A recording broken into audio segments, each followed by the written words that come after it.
table so you have different access. So if you don't mind, babe, we'll flip that for him. I got. Nah, we got it. Down. That's what we got producers for, eh? Yeah. They take care of all our behind the scenes issues. Oh, man. I told you the team wasn't here last time, bro. Are we hot? This we hot. We hot? This is how we do it, man. Okay. You don't get that treatment, I bro. just want to say something right now. I think that's in his reach. Yeah, because I got this go. Yeah, that's in his reach. I'm really one of them ones that say I'm with Pastor Haskins. Pastor Haskins. Pastor Haskins. Now listen, you already know that anything you say will be used on the show. I'm gonna tell you right now, you know what this is, With right? his handkerchief. This is the black version Oh. of the Tonight Show. So Listen. I'm Ed McMahon, you fucking Johnny Carson, What this up? Don King. What up? What up? Fucking mom, shit. All right. Yo, that introduction last week was so dope because it was live and we wasn't even on yet. But and then you put the music on. round, pull up speakers loud, smoking half a pound, we get around. When they see us out with who they speak about, they like our style. We're still drinking brown, hitting it Remy Carter in the ground. Roll another zipper, I'ma chase the liquor, drink the lime. Pull up speakers loud, smoking half a pound, we get around. When they see us out with who they speak about, they like our style. We're still drinking brown, hitting it Remy Carter in the ground. Man, I need that John King money. Hold on, I'm watching. As I'm watching this shit, right? I'm like, yeah, you got that promoter look, Yes, bro. he does. Yeah, I Like appreciate that. Like the shades. I grew into it. Yeah, I actually that's what I'm grew saying. into it. You yeah. fit that part. He Yeah. does. He carries You know what I'm himself saying? 'Cause like I'm a looking man at of this motherfucker. I wealth. said, this Yeah. motherfucker really is a Yeah, motherfucker. I had to change my image. You ooze that man of wealth. Now, let's go ahead and just turn the conversation into a conversation. Yeah. You know what I'm saying? Welcome back, Practicing Bad Habits. You know who this is. We got our man Jason Bryant back on set with us, and we're basically just picking up where we left off. Yeah. You know, our very last episode, we decided to do a part 2. We had such a great, interesting conversation, and we're just going to pick up from there. So you were just saying as far as the lifestyle and just the culture that you portray. Yeah, I had to change my image. I had to stop being the regular guy. That don't get anyone's attention. Gotcha. So I had to, change, the look. I bought a new vehicle because when people that might want to support you from the outside that you don't know, Yeah. and they look at you, they like, oh yeah, it look like he got his shit together. You can't pitch big ideas and you look like It look like you're struggling. you know, you just can't do You it. got to fit the part. Right. You absolutely fit the do. part. gotta Try fit going the to the bank and getting a loan and you're in debt. Right. Good luck with that. Yeah, you know, so exactly. you had to clean your debt up. You had to clean that image up and make sure that you're able to sell yourself first. Is what you're saying, huh? Exactly. And that's the position that I've taken, and I'm taking it serious. And you're demonstrating it in your actions, you know. So, but you know, before we stray too far into any one category in any one section of the conversation, I wanted to just bring it back to something we talked about before we went off air last time, and something we discussed behind the scenes. Right. You had a UFO experience. No, I didn't have a UFO experience. Then talk to me about what But happened. I met a gentleman Okay. who had a UFO experience. At the Gap. Well, he went down there and did some investigations, Okay. and he actually got walked off the property. Now, what's your interest in that aspect of life, the UFO aspect, the paranormal aspect? Do you have a fascination like most people? Yes, like I a do, curiosity? and I don't tell people that because Why? Tell us, motherfucker. That's You what know we love the conspiracy shit. Yeah, I'm all it's not for it. even a conspiracy. It's truth. When you see it. Like it's real. But we have to call things conspiracies because there's 50% who believe and the other 50% who's calling bullshit. So, Well, the 50% that's calling this bullshit, then they lost. so talk to me about your truth. So I just believe in it. It's just too much evidence out there. The gentleman that I was talking to, this was almost 10 years ago. He said the Gap was the Area 51. I told a couple of my friends, they laughed. One of my friends called me about 2 months ago and said, Jay, remember you said the Gap was the Area 51? I said, yeah. He said, I was just watching the program and they mentioned the Gap being the Area 51. Now, you're not the first person who has mentioned that to me, especially being from Stilton. Another gentleman from Stilton actually enlightened me to that exact story as well. And it didn't come off as something that they heard. It's something they believed. Yeah.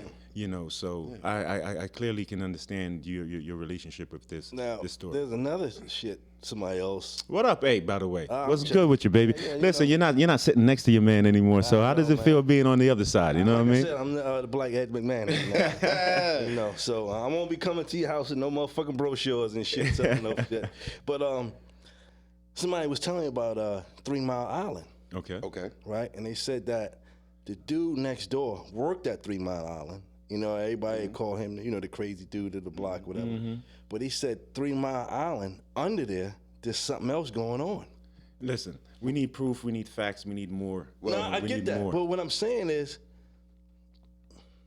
the person that told me, when he was going out telling everybody about all this shit, he ain't there no more. Like, house-wise. Now, Well, I will say this about 3 Mile Island. talk to me. It's cool, 'cause I used to drive for FedEx Freight, so we used to deliver freight over there. And when you went on that island, they had sharpshooters. They had a whole army come out and meet you. So they're protecting something. They're protecting something. And it's not just the nuclear plant. Now it's closed down now, but Man, they about just to a few years ago, like a whole army would come out. But they about to reopen greet it, you. though. You know that, Yeah, right? to greet you, to guide you in, and you will watch me. Then I get to another spot. That guy, he's up there with the it's very protected. Yeah. Well, you know, I wanted to start off with that because I guess I got the story a little bit confused. I thought you had your own. No. And remember, I sent you a footage. You did. Of what happened in Lower Paxton did. Township. That was on Good Morning America. So if anybody's doubting our conversations that we having now, think we crazy, go on YouTube, look up UFO seen in Lower Paxton Township. And I did watch that video, and that aircraft, that spacecraft, whatever it was hovering Exactly. plain sight. And it wasn't a drone. It was not a drone. But yeah, I wanted to touch on that a little bit. I just kind of wanted to fill you out a little bit because on this show here, we tend to deep dive a little bit into conspiracy theories because Avery and I are both rabbit hole diggers, and we both believe. Yeah. But let's pick up back where we left off again with the interview itself. Yeah. You know, let me say something right quick for you. We you know, I don't fuck with a lot of people, but me and him, we've been cool for a long fucking time. Copy. And I respect this man. How we first met, you know, it was out of respect, and he respected that, and we've been cool ever since then. Now, when you say out of respect, did something happen? What caused this struggle? I'll let you tell it. Our ex-wives are best friends. That's a recipe for disaster in some situations. Yeah. And her previous husband, he was cool with. So I'm the new guy on the block. So Mr. Get Around Avery knows everybody. So I met Avery with his head tilted. You know?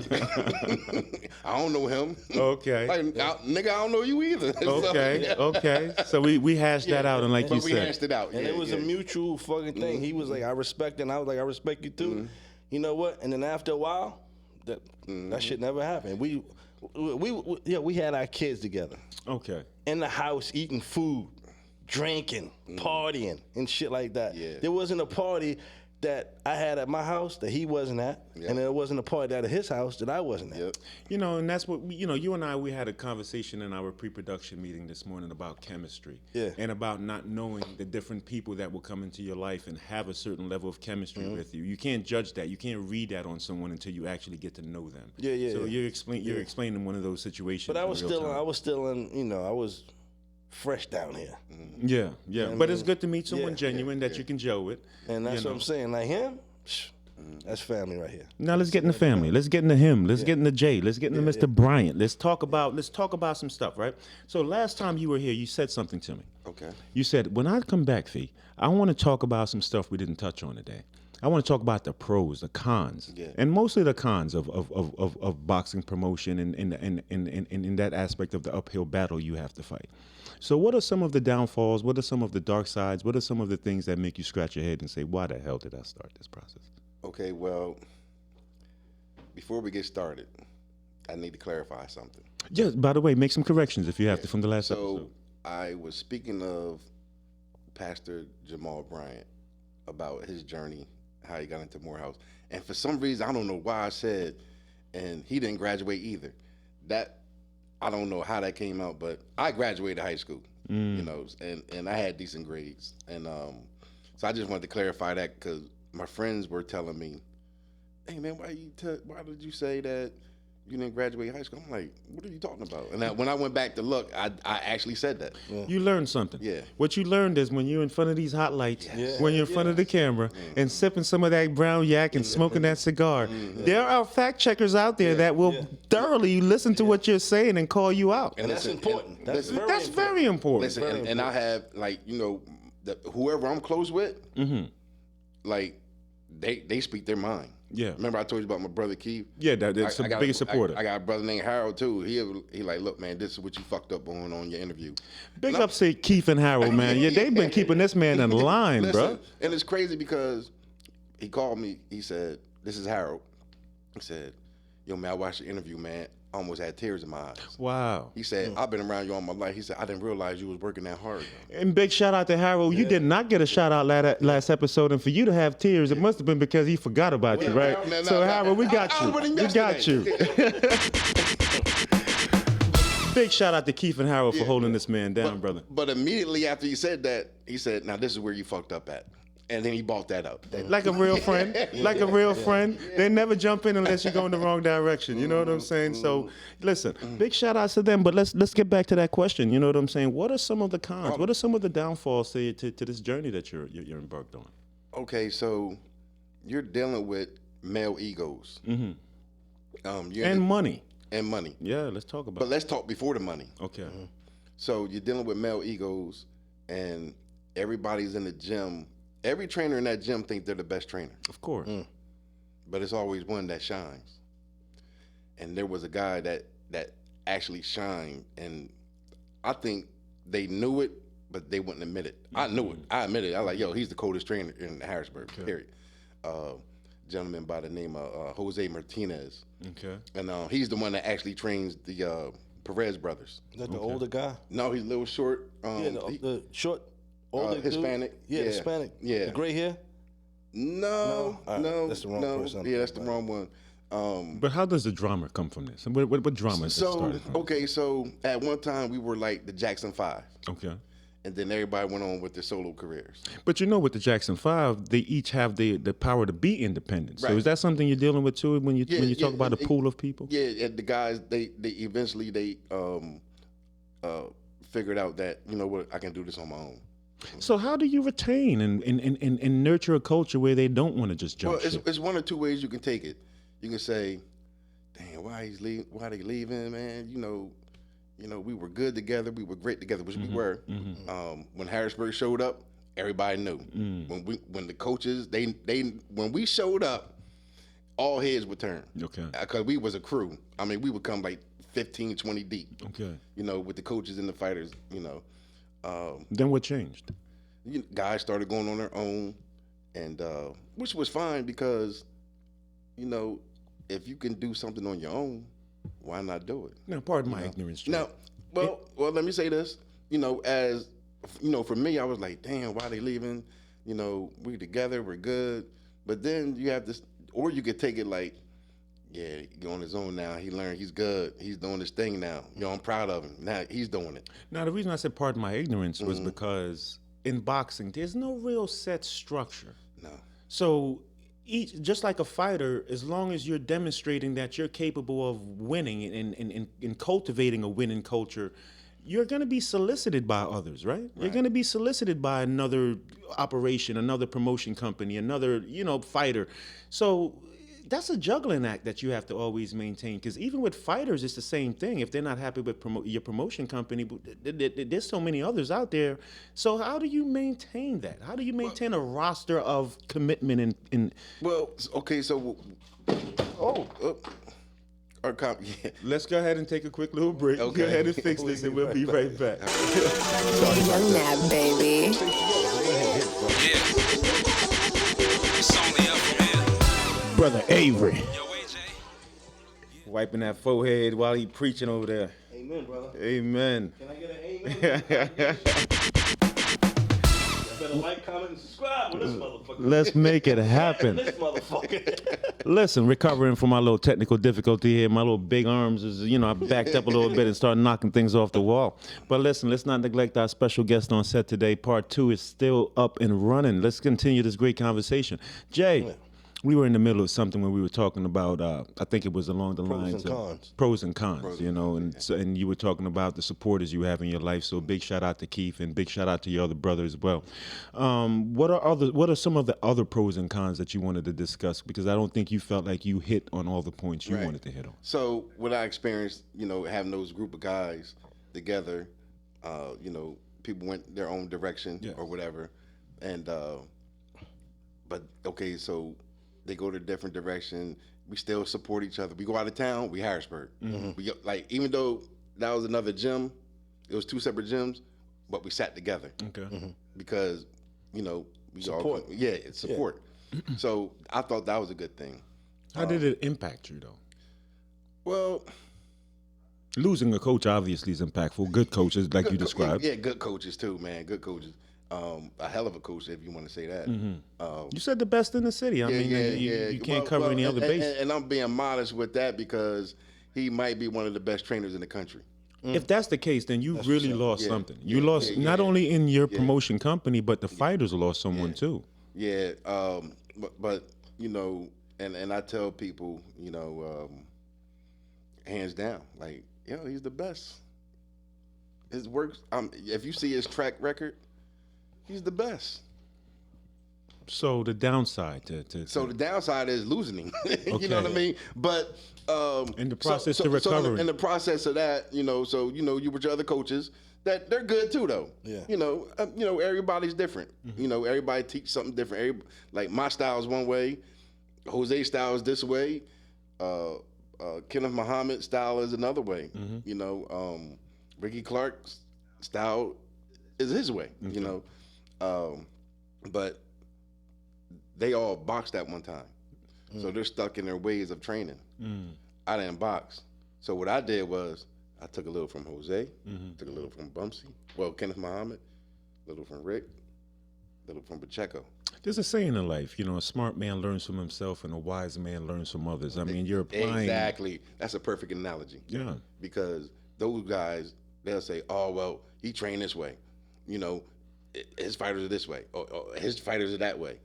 And I'm looking at him like, nah, what y'all should do is take a little from each other and make your fighter even greater. And that's what I did. It's like having a tool belt and adding multiple tools for different situations. Right. You know what I'm saying? You don't want to just have a hammer and a screwdriver because, again, you might run into something where you need a pair of vice grips. Yeah, right. So when you're working with an environment where some people are so close-minded, but you know that the team aspect needs to be cultivated, how does that conversation go? It don't go anywhere because these guys are older and they're stuck in their ways. So if you talk about implementing something, then it's always a comeback. Oh, well, if you do this, then they can do that. So you just, all right, do what you do. I'm going to do what I do. And when you say cons, I can see why that's a big deal because that's just a small aspect, too, of your overall day-to-day. But so that's the day-to-day in the gym things. So now you start getting success. So now the trainers are looking at. They want more money, probably. No. This is before the money. Oh, wow. We in the amateurs right now. So you start seeing the success coming out, and then now the little talks start happening. What kind of talks? What are we talking about here? Okay. Like jealousy bullshit. Yeah, little jealousy bullshit. But that's damaging to the overall. Then you got some coaches playing both sides. I just seen so much, man, and I always questioned it. Like, I'm gonna keep it 100, and when Jose left and I was with Rick, and Pacheco was in between, and Kenneth Muhammad was with me and Rick.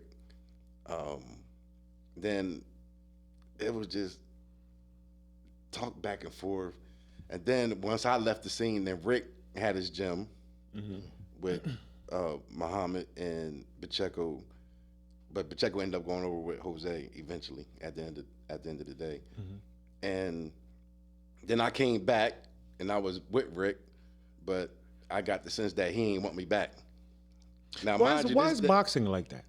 jealousy. We're That- ship be- jumping and- because if a trainer know another trainer's coming in and he's good, some of them don't like that because now you taking their shine. It's not about the fighters. It's real. It's real. It's real. And it was to the point where, so this is the amateurs, and I come back, and these are the guys that, when I came back, I was, come on, yeah, let's go, let's be a team. Mm-hmm. Then when I make my return, I feel like I ain't won it. It's like he really didn't want me in his gym, but They showed it. But he allowed it, but deep down inside, he really didn't want me there. Why? And I'm gonna tell you why. Let me give you an example. I had this kid, cruiserweight, that I had in amateurs that was real good. Okay. Won state championship, all that stuff. I trained him. And when I came back, I was like, that kid was with Capital Punishment, the other gym. Okay. And they had a little disagreement over there, so he was like, are you coming back? I said, yeah. He said, well, I'm coming back with you. Okay, well, I'm over at Coach Rick's gym. We came back. I was like, at the time, you know, I'm showing my humbleness because I used to be the guy that say, I'm gonna make a call, I'm gonna get this fight, I'm gonna hook it up. So now Rick's in that position. And every time I'm like, hey, you got something, you know, we can get something for Angel. Oh, ain't nothing out there. Ain't nothing out there. I'm like, this is boxing. There's always somebody out there. Always. Yeah. So after hearing ain't nothing out there so much, I said, you know what, fuck it, let me make a call. Made a call, boom. We had a fight within like 60 days. Wow. You know what I'm saying? We got trained for it. We fought a guy down in Philly. He had never been stopped. And I told Angel, I said, yo, this guy's never, he actually fought Deontay Wilder's younger brother. He fought this heavyweight that was real good, that was knocking everybody out. But he went all 6 rounds with him. Okay. So I watched film of him. I said, Angel, I said, that was my fighter. Yeah. I said, you're going to be the first one to stop him. I said, because he ain't never seen hand speed like you. What did And you we see had the that? power. What did you see in Angel as well? You know the old saying, you can't teach heart? Okay. Yeah, he had it. Yeah, that dog in him, huh? Listen, man, he might have been a warrior in another life because this dude fights to the death. Wow. Yeah. I mean, he was awesome, man. And we went down Philly, knocked the guy out in the 2nd round. Shit. Oh, wow. That's pretty impressive. Yeah. So things like that. And then, you know, just other things like little shit, man. I'll never forget. This was the last straw. I had a kid named Luis Morales, and you know we training, you know, whatever, fighting, you know, and one day the gym from across the street all came over to spar. I knew nothing about it. Oh, wow. Now, mind you, they bought like 4 or 5 guys. And I'm like, well, why didn't he tell me that they was coming over so we can get some work too? Because I'd have never did that. I'd be like, hey, Capital Punishment coming over. Yo, we go get some work. Who you want to spar? Like, that's me. Yeah. He didn't say a word to me. They came in and sparred. Half of the fighters in his gym scared to death of the twins. So, Yeah, they and the little brother, Montana. And I walked over to Jose. I said, look, man, you want some real work? Come back tomorrow. Jose came back the next day, and I had my guy and his guy, they was rumbling. Okay. You know what I'm saying? But little shit like that, I'm like, you know what? So then the jealousy part. The coach telling kids that he lost almost $10,000 dealing with me, and he almost lost his gym. I said, what? Now, this seems to be- First of all, hold on. First of all, nigga, you never owned a gym with me. You was never, we ain't never partner up in nothing, so why would you tell kids that? Why is it such a personal gripe? I don't know. Jealousy. Jealousy, man. It's amazing the jealousy that happens in boxing. And I was like, why would you tell kids that? And I used to be in a gym sometimes, and like, now you get a vibe. Yeah. I would get that sometimes. I'm like, yo, why they kind of, But now I know why. He was putting poison into their ears. fucking head, So yeah. I said, man, fuck that gym, and I left. And I talked to Jose. Jose was like, yo, man, come over. How's the culture different with you? Huh? How was that culture different with you?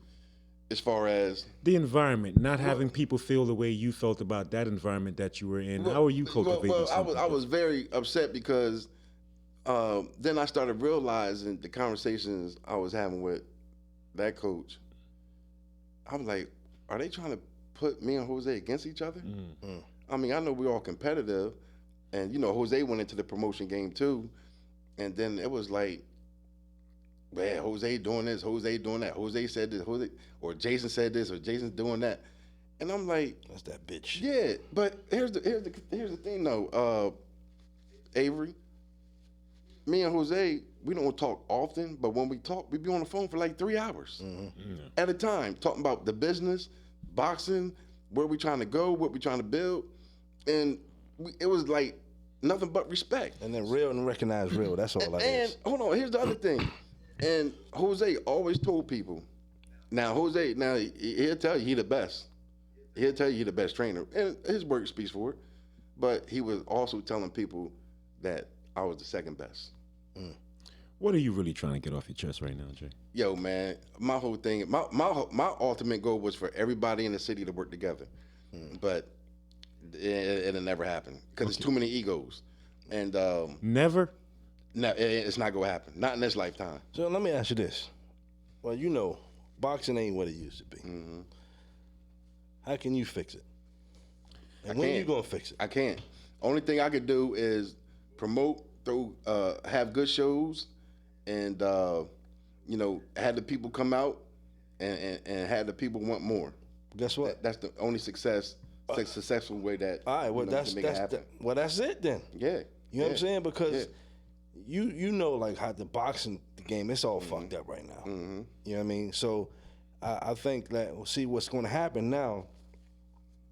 What I think is like a lot of people like the primetime fights that's on right now, and being that y'all are going to go live, YouTube, Spotify, whatever the other apps and broadcasts that you want. YouTube, Twitter, YouTube, Twitter, and Facebook. Yeah. And then it's gonna be tape delay on ABC. But that's what I'm saying. See, what's going to happen is, I'm putting this in the universe right now. What's going to happen is, that's going to draw a lot of fucking attention towards you because it's going to be real, unedited. It ain't going to be no bullshit. But let me ask this. Are your competitors doing the same thing?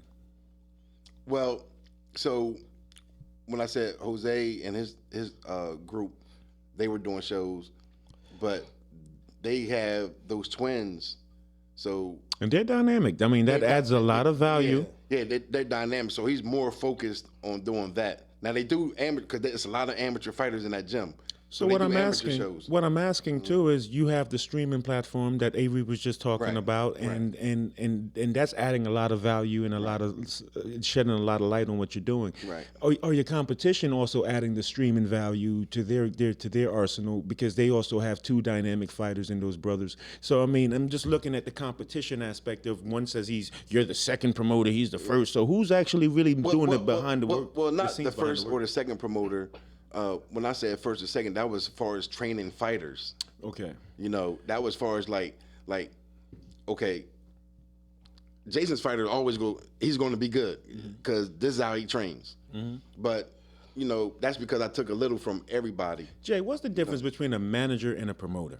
So a manager, like the manager go in and negotiate the contract for you. Okay. Where a promoter would have the conversation with the manager. And then the trainer. Set everything up. The trainer is the guy that trains the fighter, that he gets like 10% of the fighter's purse. How many hats do you wear in that regard? Well, I don't manage. I just promote now. And you don't train either.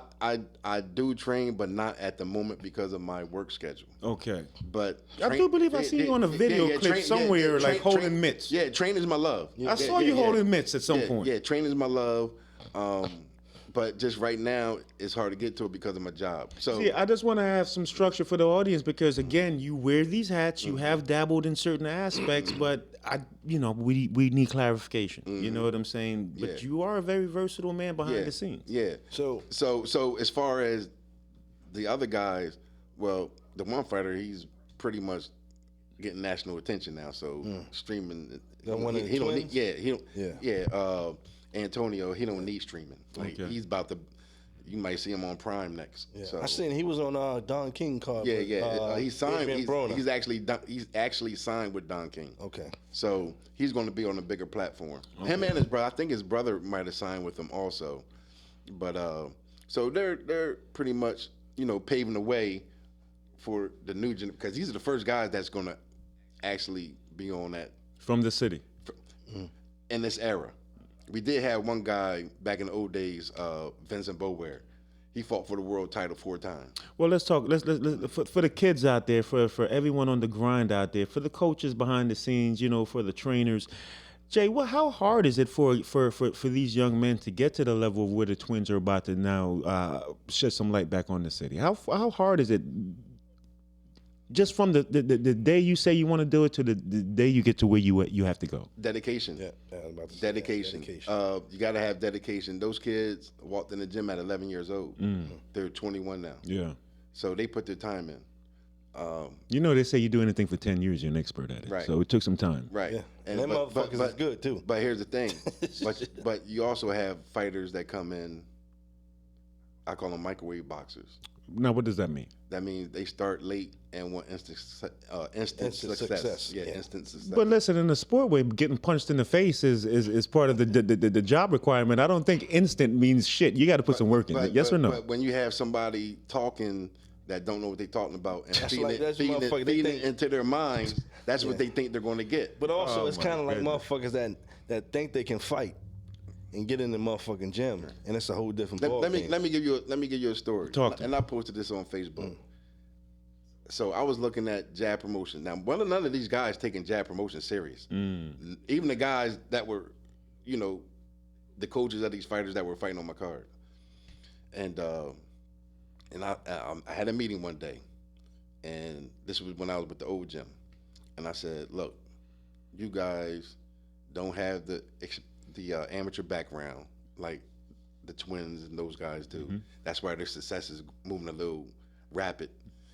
And I said, but let's look at this like a record label. I try to make it in simple terms. Yeah. I said, let's look at it as a record label where let's build the artist, and we're building to a point where when they're ready for that shot and they get it, you're a star.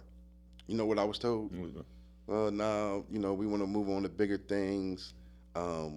These guys want to make money where they don't have to work anymore. And I'm like, they had 6 amateur fights. I said, these kids across the street got 80, 90 amateur fights and national championships. And I said, they work full-time jobs. I see the microwave aspect. Yeah, I'm saying, like, come on, man. But because it was me, it wasn't right. What adjustments? And then you said it earlier in a reference to something else. But what adjustments does that require for you to get the respect that you need to have to for jab promotions that also represents you for you to be taken seriously? Because I do know what that means to you. Well, I kept having shows. And being successful, basically. Yeah, I kept having shows, and instead of these guys, being picked to go into the Lions Den, where I'm a match your guys up even because I know their skill level, so I'm gonna bring another guy in with about the same skill level. Okay, and the best man wins. Let's clear the dust a little bit. Now, when you're looking in the mirror, it's fight night. You're getting ready. As a promoter, you're just putting your suit on and getting fresh. In your back of your head, you're like, they doubted me, bruh. I got something to prove tonight. Yes or no, Jay? No. Well, I say it like this.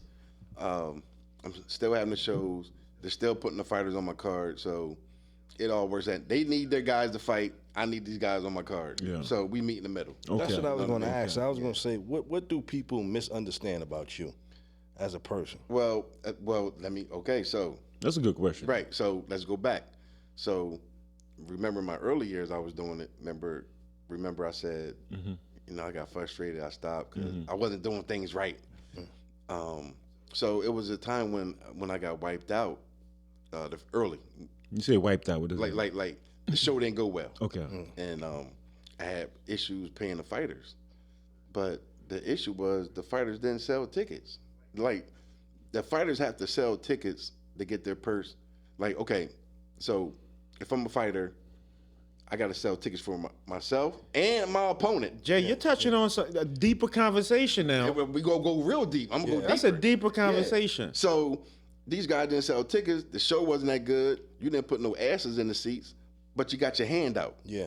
So when I stopped doing the promoting thing, these guys, he don't pay his fighters. He don't do this. He don't do that. Right? He ain't selling no tickets. So they making me look bad, like I'm some crook. And I'm like, man, the dudes ain't selling no tickets. Now, is that transparent in the contract that you must put butts in seats in order to get X amount of dollars? When I was new, I didn't do that.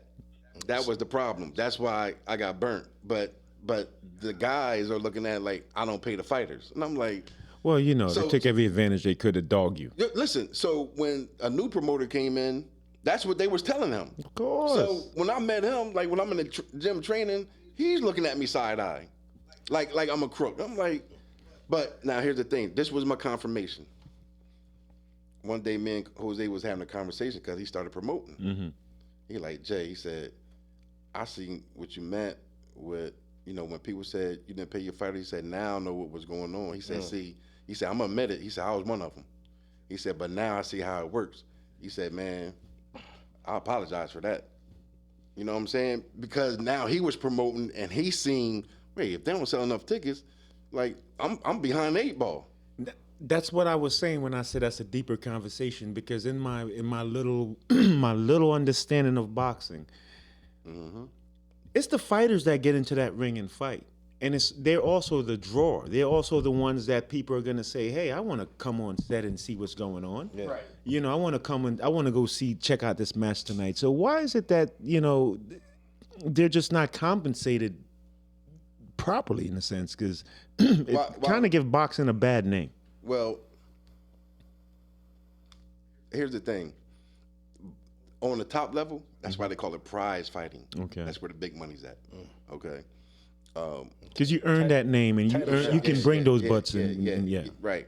But even on the top level, so you might have a fighter say, look, I want to have a pay-per-view fight because that's the money. Pay-per-view will say, man, you don't put enough butts in the seats. Yeah. Like that shit works all the way up. So don't treat me different. Treat me different. But how can you avoid? You learn from your mistakes, obviously. How can another promoter, younger promoter, both of you guys admitted that you had to discover and learn some things, right. You and your other friend. Right. But how can a new promoter coming into business avoid that issue where fighters are now complaining or rumors are being spread in the rumor mill that you're not paying your fighters? What correction can be made in that? What did you learn? Well, I learned to be more stern.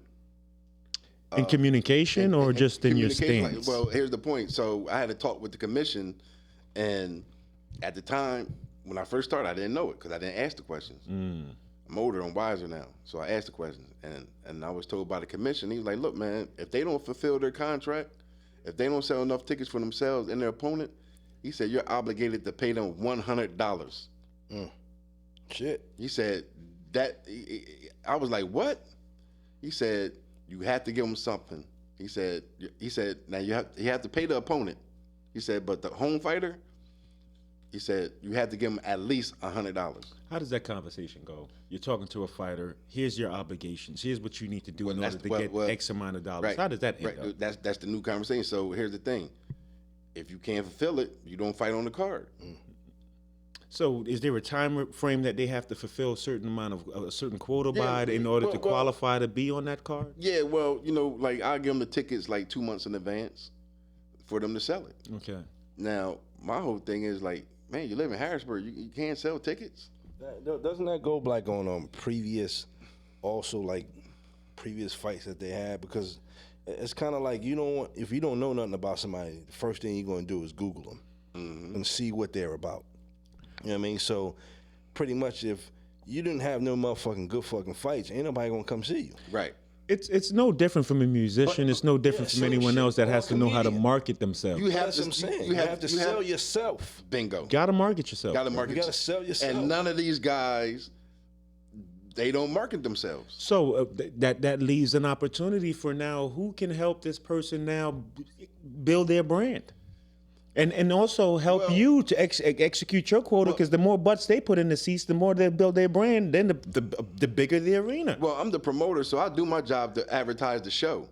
But you still need the butts, Jay. Yeah. But here's the thing, those guys need to advertise themselves to bring people out. Because if they don't know nothing about them, they ain't gonna come. They're thinking, I'm a train and I'm a fight and I'm gonna get my money. But it don't work that way. No, not from an amateur level. Listen, that one trainer I was telling you about Yeah. actually told fighters that followed my show not to sell tickets. I said, are you trying to ruin me? Saboteur. That's the word I use. I said, are you trying to sabotage me? Mm-hmm. I said, why would you tell your fighters not to sell tickets? Like, why would you say that? Yeah. So, he's an older guy, but if he was younger, I'd have jumped on him. Probably would. You know, I ain't gonna get no credit jumping on an old man, but I would have really jumped on him, man, because, like, I don't know how he takes me, but like, you just don't do that, man. Like, you playing with my money. So let me ask you this. I'm sorry, Abe. Yeah. Let me ask you this question, right? With all these different moving parts, you got the fighters who need to sell tickets. You got your promotion company who still has a show to put on, but there needs to be butts in the seats for everybody at the end of the night to also have their payday and for everyone to walk home, leave and go home happy. Right. Why is there not more of a hands-on approach to helping these guys understand that marketing is such a key part? You must do well, not just with your training, but also how you're selling yourself. And now with the online aspect of things, I mean, there's so many different ways one can brand themselves. Why is there not a template for them to actually go ahead and, because it benefits everyone, especially from this level? So, if you look at the guys that's out there now, that's on the top of their game, they self-promote. It's up to the fighter. But to not promote everyone themselves. has the same ambition, same drive. Right. So, But if they're on your card, don't they? right. Or they're not doing it. So here's the thing. All right. So you don't want to self-promote. You just want a paycheck. Go fight on another promoter's card when he's gonna bring you in as red meat to that lion that he got waiting for you. Go fight on his card. Get your ass knocked out in 1 or 2 rounds. But it's like I said, being that it's entertainment, if you ain't got no name for yourself, and that's what I'm saying, they have to build a name, and you saying like they don't sell tickets, but once you build your name and people know about you, you're gonna fill them fucking seats. If you just Joe fucking Blow, and everybody like, who the fuck is Joe Blow? And you ain't got no resume, ain't nobody gonna fucking come You see know what? They're you. missing but- flair. but They're no. missing that flair. But here's the thing though. We have social media now. But that's what I'm saying. Brian though. Garcia gave you the blueprint. He put himself on Instagram and Facebook every week, just hitting a damn heavy bag and promoted himself. Where people said, "Yo, I want to see him." Yeah. Because he talk a lot of shit. But that's why I say, why not? Why isn't there someone with the marketing savvy to create a blueprint that when you get them at that stage where they're impressionable and they need direction, hey, also, not just training, not just your health and diet, but as far as your marketing goes, you want to have social media presence. You want to have presence when But you get know in what I'm public. saying about that? But- Who's there to help them with that? That should be the manager's job to do that. Should be the put 'em out manager, there. but that's why I said, why does not someone have the marketing savvy? But a lot There of the should be a guy- business that someone has created by now to be able to make money and Hold on, you enhance talking too somebody's much 'cause product. We probably can take care of that. We talking about the My bad, Ed. You know what I You mean? a lot of the guys, We need to talk, Jack. a lot of the guys, a lot of the guys don't have managers, but their trainers act as managers. and don't know the managing aspect of it because they're don't- trainers. That and the trainers, So not here, gonna- am I got the a trainers don't market them. But I got this question for you, Jay. It's up to the So, fighter but- at the end of the day. That's why you go on someone needs you go to on my capitalize. Facebook page. You go on my Facebook page and my Jab page, and you see I advertise consistently, constantly Yeah. on the next event that I have. So You that's know- my question. go ahead, You, Avery. I will go on another fighter's page, and he have everything else but the fight that he got coming up. Yeah. So besides That's time, not helping the overall. You Exactly. know? So besides time, what else needs to be done for Jab promotion to expand, to elevate? Well, the streaming route and this delayed TV, with the delayed TV is the start. Yeah. Because like I said in the previous interview, I look to go into syndication. So what about getting your own fucking gym? That's a What it'll good take question. to get a gym? Okay. Hold on. Excuse me, gentlemen. That's a good question. But it doesn't, these little details got to kind of be ironed out for the trust to be there, the marketing to be there, for Jab to be the best. Wouldn't having an answer to that marketing question as to how your fighters can be better marketed help Jab to get to that next level? Because now you have fighters who are locked in. They believe in the formula, and they're like, hey, this man has my best interest. But here's another thing. When y'all were talking on the back scene, I was listening also, and what he said also, a stranger will promote you before your own people that you know. But I'm also speaking from being the athlete No, itself, I the actual fighter. get that, So though. damn I the get stranger, that. I get damn that. anybody else. Yeah, I'm but- looking for the house that I want to play for. I'm looking for the team I want to play for. So I want to know, how do you encompass everything that I need in order to just train and become the best Yeah, but version you of just myself? can't. What I I'm got saying, you something just to say can't here. come. Go ahead, chime in, Pretty Sabir. So I got something to say here. So earlier you were mentioning the fact that you kind of had to change who you were to develop your image and be the promoter. So when people looked at you, it's like, that guy's got his stuff together. Right. I think that's kind of the essence that's going on here. He's saying, why isn't there a blueprint already available that is going to benefit everyone? Because people, for lack of better words, need that proof of concept, because everyone is all visuals, you know what I mean? So it's like, why not have that developed so that way, not only does it put money in your pocket and the fighters' pockets, but it teaches them also a valuable skill to sell themselves and grow the brand that is Jab, and the promoting aspect of it, because it's a win-win for everyone, and not only do we get more attention, because we all know attention is worth money nowadays. Let me say this. Thank you, Producer B. Let me say this. And this was confirmation also. A gentleman, now this was before I was over at Capital Punishment. Okay. There was a gentleman over there who was a trainer. And when I came over, he this is what he said now. He said, now, mind you, he always called the fighters out of Cameron Street Boxing Gym bums. Ain't nothing but bums over there. They all, they're bums. His choice, yeah. His choice, Okay. right? He said, Jay, he said, man, if I didn't know you and know what was going on in Harrisburg, I would have thought those fighters you was promoting were stars. He said, man, you had them looking like superstars. Okay. I mean, So that's a credit. That was a Yes. compliment to Yes. me. Well, here it is. That was my next fucking question. What was the best fucking compliment you received? Yeah. You just got. Yeah, Is that one of them? That was one of them. And I was like, well, because you got to remember, Capital Punishment had their promotional company, so they had the twins. They had the baddest motherfuckers in the city. but what the guy said was also perception. Someone looking at what you got going on. If he didn't know me, that was the perception. So that means if he's thinking like that, people that don't know me are thinking. But like you're that. the man that gets to look in the mirror and see your reflection Right. back, and you know the truth. So Right. what are some things that you know based on his perception? If I was to able to fix this, fix that, the things that this thing would really be popular. Well, okay. So when he said that, Yeah. I said, I'm doing my job. I said, I'm doing my job. What other windows in that job could you go through So and so fix those so problems in that? now, if I'm doing my job, I need you to do your job too. Start self promoting yourself. Start putting some butts. I'm in the glad seat. you said that. So if I'm the fighter, right? Me and you're in a meeting together. You're the promoter. I'm the fighter. Okay, Jason. I'm not the most versatile in doing social media, but Right. do you have a template for me to follow so I can do this and be successful to make sure that at the end of the day you get the results you're looking for and I get the result I'm looking for? So I would say, Fee, you have a job? I do have a Where job. you work at? But how does that help me to market myself? Listen to me. Where do you work at? I work. Okay, so you work at your job. XYZ, yeah. XYZ. XYZ, I was about Right, to right. say that. You work at XYZ. Mm-hmm. I need you to go around and talk to all your coworkers and say, look, man, I'm a fighter. I need you to come out, Okay. talk to them. But that's 'Cause you word work- of mouth. Because you work around them every day, so they give you a little more That's word of mouth. Comfort. When I say template, I'm talking about, you're thinking about jab promotions. Now, how can we be impactful where no matter which fighter, maybe this guy's a stay-at-home dad, so I need to make sure that this formula transcends no matter who is who I'm giving it so to. if you're a stay-at-home dad, you talk to your wife and you tell her to get her co-workers to come out there and watch her husband fight on the next boxing card. Let me just say right now, we live in it's a a world. team effort. It's a team effort. Even your coach, he needs to go out there and promote. Look. Let me say this real quick. Hold on.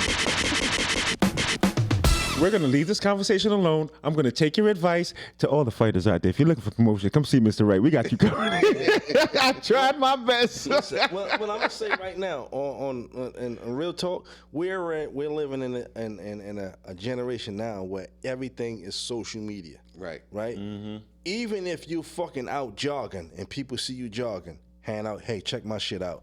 You fucking go online. Hey, guess what? You know, my thing is like this: if motherfuckers can promote and put up pictures on they going on fucking vacation, they can do the same thing. Put up some motherfucking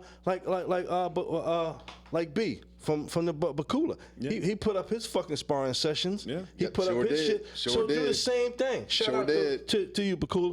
You know what I'm saying? But it's the same thing as a fighter. If I'm a fighter and I know I'm out there and I'm like, I need to put fucking seats in, it's always word of fucking mouth. That's what you call networking. Get on there, do some boxing sparring and shit like that. Just like, rappers or any type of musicians and athletes, you have to have fucking tape out of the back seat. You got to have a savvy. You got to have a level of business savvy in order to know how to relate to people in that way. So, but what I'm saying is, like, a lot of motherfuckers, they just figure, like, you know what? I box. That's all I need to do. I'm not trying to beat the dead horse. What I'm saying is, you and I need to come up with a business module for how we can enhance their marketing and then sell it to each promotion company. And then Jay's gonna have to. Okay. So what answer are you looking for? No, I'm not looking for an answer. I was just kind of trying to understand that each fighter is he's his own business. Right. We talk about this. But I got you. But let me just answer Jay. Each fighter is his own business. Right. And not each person, and not each business is gonna thrive. You see what I'm saying? Some might even just not have they might have a great recipe, but just don't know how to have good customer service that turns people off. Right. I got you. How do we tighten up that?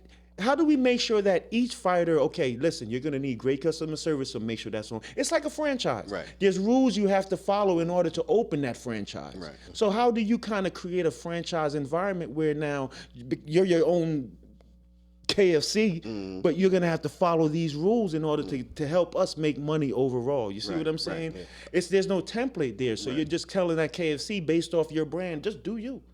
Well, no, they're gonna walk in there and get two different experiences. Right. You see what I'm saying? Right. Your place is up to speed and clean. The other places they're smoking cigarettes in the fucking back. Right. It's like we can't have that. That's fucking Popeye. The food is contaminated. So how do you teach that same culture across the board? But okay, so. And I know what you're saying business-wise, but in the boxing game, they know they have to sell tickets to put butts in the seats, and they had to figure that part out because here's the thing: if you look, there's a promoter in Maryland that I deal with, and he tells me all the time, Jay, you too soft, and he's a former fighter, so he's like, look, if you don't sell this, you ain't fighting on the card. Those guys go out there, sell 80, 90, 100 tickets. He's doing his thing, and I'm like, dang. And so he actually called me. His name is, his last name is Jeter, Jeter Promotions. He's like, look, he said, let's do a show together. He said, let me handle the fighters. He said, I'm going to show you how to make money. And I was like, damn. And what did he do different? He's a former fighter. No, but what did he apply different? What he applied was, if you don't sell these tickets, you ain't fighting. Damn, he was backing him in the corner. Like, listen. Or if you do fight, you ain't getting all your money. Now, do you feel like that's boxing? That's boxing. That's the environment of toxicity that boxing has garnered over the years. Is that it just feels very unstable. So that's why I kind of use the term where each fighter is his own business. So I guess basically it's just one of those opportunities where you see an opportunity, you can capitalize on it. So once again, we will be starting our own marketing company to help. Hey, hey, that'd be nice, you know. You want to be marketed every week? We got your call to action right here, motherfucker. We make sure your butts is in the seats for you. Listen, one fight I had. Damn, that's a good. One fight I had, I called it the super card. So I had bought magnets, magnet posters, and put them on my truck, both sides, and everywhere I went, people were staring. Okay. And I advertised And it, marketed and it. That's marketed good shit. and I had a decent crowd at the fight. Okay. But I did my job. Yeah. What are they doing? It's that part right there that I keep coming back to. But producer B told me 10 minutes ago to wrap that shit up. Okay. So Okay. Jason, Okay. again, you will get a part 3, Okay. a part But I got 4, one and a more part question. 5 if necessary. You're This is good, very buddy. You're good important. money around here. This is very important. And this segment was on boxing. You had some shit you had to get off your chest. Yeah, and we need to go back because my townspeople was like, "Yo, you need to talk about your football career, man. Yeah, you ain't we gonna touch hit on that. more. You We ain't gonna touch hit that. on. We hit that. We hit yeah. that. No, Hit that. we ain't hit that hard. No, I said we going to hit that. Yeah. For everyone out there that keep telling Jason something that he needs to come back to the show with, I big that up. I respect that. Yeah. But Jason needs to also tell you he has a documentary coming that will cover all these bases. Yes. But he's welcome back here anytime, anywhere, any day of the week. So yeah, Jay, I got you. Okay. So- okay. I got you. But make sure you tell them out there. I got a documentary. Oh, coming. okay, because I have a nice following. So and you Big know, ups to them. Big shout out to them. yeah. And those guys, they were like, look, man, you had a hell of a journey with the football too. Like you need to tell that story. Don't you? But first things first, Jay. We're gonna Yeah. take a little offense to some things. Yeah. Don't come around here talking like we didn't peep all that. We respect everything this man has done. Yeah. This man is a journeyman right here. This man has been through some shit. He knows he's saluted around here. You see the white hair? Come on, man. Come on, man. Nah. Here's my question to you. Not anyone can just request a part 2 and just come back and get one. You know, you got to be about some shit. Because we're going to wrap it up. I got one more question. Okay. What's your favorite thing about you? That's a good question. I love self-reflection questions. Don't you, Producer B? Don't you love self-reflection questions? Absolutely. Let's go. What I love about myself is that I love people until you show me something that you can't love everything. No, you can't. I have a real soft spot for the handicap. Like it breaks my heart when I see somebody that's handicapped. Like, and I ask myself why. Like, why did God put them in that position? Like, why? Response like that shows your heart, bro. It shows how big your heart is. Yeah, like that. I see somebody handicapped, and they like. If I hear a comedian talk about a handicap, I don't laugh. I don't laugh either. I don't laugh. It's not funny. No. You know. You've been blessed to play sports at such a Yeah, high level and right, be around right. such talented athletes that can Right. use all their extremities, their everything, and it's just to see someone I disadvantaged. I understand. I gotta say something about that part. Hold on. 'Cause, Hold on. And there's a commercial, and I damn near tear up every time it comes on. Which one? It's the one where the Children's Hospital, Yeah. where they have cancer, Yeah. and the parents are in there, Yeah. and I'm like, and I got a young son, Yeah. and I'm like, damn, my young son's blessed. He's active. He's healthy. And then I see this commercial, and it breaks my damn heart, man. You know, I'm proud to say when I played sports, it was a pleasure to go to the children's hospitals Yeah, and man. visit those kids in those conditions. Yeah. And it gives you such a sense of, you know what, here I am privileged to be at my very best, and here is someone that's probably never going to be able to get out of this Yeah, bed. yeah. So yes, you know what, that's a beautiful Yeah, response, yeah, brother. yeah, that- and it like- shows the size of your heart. Yeah, yeah. Well, I'm gonna tell you like this. I'm gonna give you your motherfucking flowers now, brother. You know I love you. You my motherfucking man for life. That's right. Fee, you know I love you. Yo, B, that's what it is. My man, I love you. I only surround myself with positive people. Huh? Yo, That's for it. real. I don't get out a lot, but when I do get out, it's around certain motherfuckers though. You know what I mean? Yo, listen, Jay, we got another. I think we got about 3 more episodes based on what the audience wants to see, based on just knowing you, and based on what we require to complete this process. Because this is a great conversation we've been having for a couple weeks now, and we're gonna continue to have it too. But listen, don't forget, like, comment, subscribe. Your man Jay Bryant is in the building.